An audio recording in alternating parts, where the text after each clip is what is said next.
Hey, what's up, everybody? Welcome back. Alex, I got a question for you. This is the age-old question, and of course, some feathers might be ruffled. But I got a question for you. If you have a mortgage on your house that you live in, who owns the house? Yeah, I think this is a funny one because I think the answer is pretty obvious if you really think about it. It's the bank.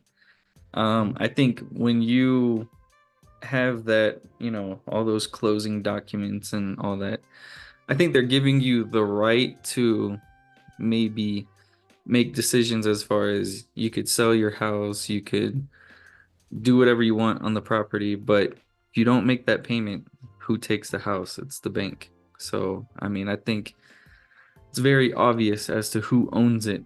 And then, I mean, even on top of that, too, like when your house is paid, if you don't pay your property taxes, then who takes your house then? It's the government. So it's like it's a very interesting play on that. But what do you got? And so I got a lot. It's gonna be long-winded. Um, first, you said that you can do whatever you want to your house. Now, if you live in a subdivision, you can't. You still got to ask to paint the house Yeah, a certain color, to yeah, make the yeah. roof tiles a certain color. And as more subdivisions materialize, you see that. But I agree with the point that you said. If you don't make the payment, then who owns it? Uh, I believe I heard it on Dave Ramsey when I was early in my journey. It said, if you want to know who owns something, stop making the payment. Then you're gonna find out who really owns it. That was the best. That answered everything for me. Just like with a car payment, you start making that car payment. Oh, the bank coming back. The bank come back until you own it outright. You don't own nothing. And of course, it might be people in the comment section saying, "Oh, well, you own a house and you own this." Look, I have no mistakes about it. If I don't make the payment, the people who really owns it is coming forward. I make no mistake about it. I'm not in this delusional, fantasized world. And I have paid off properties, and well, some of them paid off. I still, owe mortgage to the powers to be that I owe mortgage to, but they're the one that own it. I mean, even the seller finance deals that I did, yeah, I put a down payment on there, and I'm paying it straight to the seller. But in this in the document to say, if you don't make the payment, we take control back of the house. So only thing that my objective is to control properties, not to hear say like Superman, da-da-da-da, I own this. No, I just want control of it. I just want control of it so I can make money off of it. And like you said, if you don't make the taxes, that's just something that's out there. If you don't make the tax payment, then yeah, eventually they're gonna come take the house on that too. I've had many family members and friends who inherited houses on the houses was paid off. The only thing they had to do was pay property taxes, but because they couldn't save up, $1,200 to $2,500 a year to pay the property taxes, they eventually lost the house. That's that's the truth of it. I mean, and this is my view, and it's gonna be controversial. I think the banks and politicians, no matter what side, left, right, male, female, I don't care about the details. They did a big disservice to the American people. And what I mean by disservice to the American people, the only thing that this quote unquote home ownership has done was change who the responsibility is to make repairs. You know, you could talk about renting versus home ownership. Who's responsibility for repairs? If you're renting, the landlord is responsible for repairs. When you quote unquote own the house, you're responsible for repairs. I mean, of course, you could talk about, oh, well, I'm actually saving money. I'm getting equity in the house. If you ran the numbers of all the repairs, all the maintenance, and all the stuff that you do for the house, and the amount of money you put in the house, and then when you sell a house, let's say you sell a house for 20, 30, $40,000 higher than what the list price of the house was. If you add in all the numbers, you lost money. That is the truth of the matter. But the only thing that owning the quote unquote owning of a house versus renting a house has done is change the responsibility of who is responsible for repairs. Because you're still making a monthly payment, just like you do when you're renting. Usually when you're renting, A faucet breaks, roof needs repair, plumbing issues.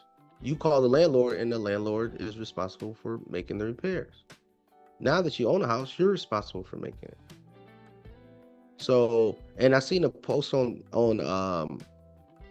X. I know that you're supposed to say formerly known as Twitter, but I seen a post on X, and a lady was explaining how she lives in a house that's worth about $840,000. She paid $2,100 in rent. She rents the house. And she said, people don't understand the rent is the max amount of money I have to pay. If you own this house, the mortgage payment is the least amount of money that you're going to have to pay to live in this house. So understand, the rent is the max. The mortgage is the least amount that you're going to have to pay to live in the house. So I understand what it really is. I think it's a big disservice. I believe in controlling real estate. I don't want to sit here and say, "Oh yeah, I own this and I'm the man," and I I want the ability just to control it, to make money off of it. I'm not in a delusional state to think that, hey, if I stop making the payments, that hey, it's still mine. The things that I own, like they're not gonna come get my car unless I don't put registration on it. But besides that, the amount of stuff that you really own in this world is very minimal. You want the ability to control, but this whole house that you buy and you living in, and hey, I own it. You don't. You just own the ability to make payments on there until somebody come take it, and you can't make the payments anymore. That's it. But Alex, sorry, what you got? No, no, everything you said is absolutely correct. I mean, I think that's something that people look past, and I think that, banks, like you say, they try to word everything to they try to make everything seem like the American dream. I mean, they even say like homeowner. I mean, but really you're not the owner. First time home buyers, all this stuff. I mean, they're trying to persuade you into buying something that only benefits them in the grand scheme of things. I mean, I know that can be argued and say, well, I need a home or whatever, but in the grand scheme of things, the banks are the ones that are ultimately winning on home ownership amongst, Americans. But yeah, everything you said is absolutely true. I mean, I learned this especially just watching Dave Ramsey when, years ago when I was looking into buying a home. I understood that if I took out a mortgage, that the bank was the one that owned a home and you don't technically own it until it's paid off. And then above that, property taxes and everything. But we'll close it out there unless you got something else. And no, that's really it. That's really the main crux of it. It's the aptitude and ability to understand where you're at. I mean, Yeah. the American dream, again, that's why I said I blame politicians too, because they use this word American dream. And then now the cost of a house is so expensive. But understand, if you still gotta have the American dream and you want to buy a house, and people, I'm not preaching my own book, and I'm not telling you, hey, you should rent instead of buying because I want you to rent for me. Trust me, there's gonna be millions of people that's still gonna rent for me without you. I'm just saying, understand the numbers.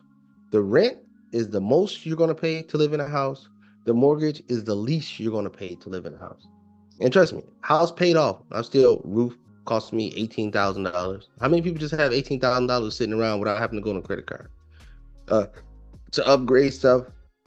All in all, I just spent about, and I'm just talking about on major updates on the house.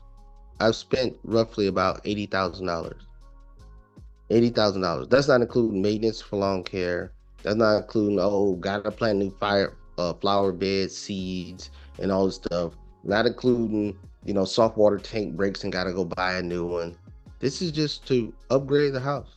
And then you got all this extra stuff. And then of course we here in Florida, where a roof is supposed to be a quote unquote 30-year roof, it's supposed to be a quote unquote 30-year roof, but in Florida, you got to replace it like every 15 to 20 years. So that's gonna be another 18 to $20,000 I got to pay for another roof. And then God forbid something else break, I got to pay to fix that. I have my son out there cutting the grass. Of course, he just out there a blind bandit just running to everything, hits the water line, all the water just spraying all over the neighborhood. I got to cut off the water. I got to go pay for parts to replace that. That's that's what happens. That's what happens in the real world. So Yeah. people, I just say be conscious and understand what it is. Men lie, women lie, numbers don't. You can sit here and say we are 100% full of it on this video, but run the numbers and then you see. You can go to another channel where they say, "Oh, owner house is the best thing ever." Run the numbers and see. If you run the numbers, you will see that what we're saying is closer to a line to the truth than what everybody's trying to push this American dream bull crap. And remember, politicians, the only thing they want you is in debt so you can pay.